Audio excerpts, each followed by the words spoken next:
त्या संदर्भात हा पोलीस आणि वारी परिवार यांच्या माध्यमातून हा गेली 7 वर्ष कार्यक्रम, हे 8वं वर्ष आहे या कार्यक्रमाचं. त्याबद्दल मी वारी परिवाराला धन्यवाद देतो. कारण वारी परिवार अधिकारी येत असतात, जात असतात, परंतु वारी परिवार आमच्याकडे येतो आणि आम्हाला सांगतो की असा असा कार्यक्रम दरवर्षी आपण घेत असतो आणि या ठिकाणी संयुक्त विद्यमानं असतो हा कार्यक्रम. त्याबद्दल बरंच वाटलं. आणि वारी परिवार आमचे बरोबर सर सतीश दत्तू आणि त्यांचे सहकारी हा इतका चांगला कार्यक्रम घेतात, त्याबद्दल आनंदसुद्धा वाटला. परंतु या संदर्भात एक बोलावं वाटतं. आमचं निर्भया पथक आहे, माननीय सरांच्या ते नेतृत्वाखाली काम करतं.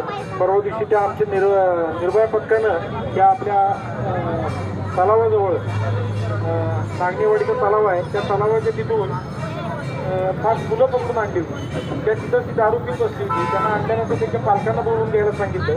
ती मुलं 9वी-10वीची मुलं होती.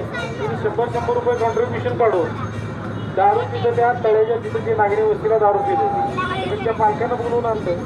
हे काय कारवाई करायची ती सौम्य स्वरूपात केली, परंतु त्या पालकांनी या गोष्टीकडे लक्ष देणं गरजेचं आहे. त्या पालकांना आता ते कधीच कुठल्याही पालकाला वाटणार नाही आपला नदीचा मुलगा दारू पितोय, परंतु जेव्हा त्यांना ते सत्य कळालं, काय त्याचे वडील काही दोघं पुण्याला होते, गाडी वगैरे चालवायचे कुटुंबासाठी आणि ते इकडे पैसे पाठवत होते.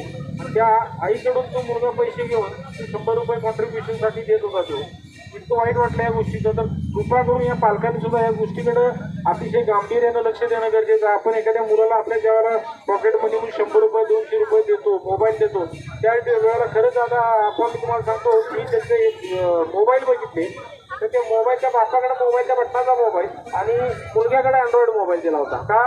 कारण पोराची हाऊस म्हणून. तर ह्या अशा ज्या गोष्टी असतात त्या अतिशय वाईट वाटून जातं मनाला.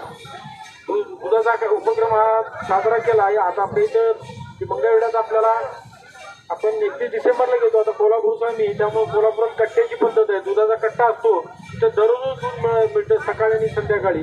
त्या ठिकाणी दूध असतं, म्हणजे तिथंच कळून तिथंच दूध दिलं जातं. तर ही पद्धत तिथं आहे. तर ह्या पद्धतीप्रमाणात आपल्याला सगळ्या मंगळवेढेकरांना याची सवय लागू दे आणि ह्या दारूपासून आणि ह्या व्यसनांच्यापासून आपली तरुण पिढी दूर राहू दे एवढी इच्छा व्यक्त करतो आणि मी थांबतो. जय हिंद, जय महाराष्ट्र.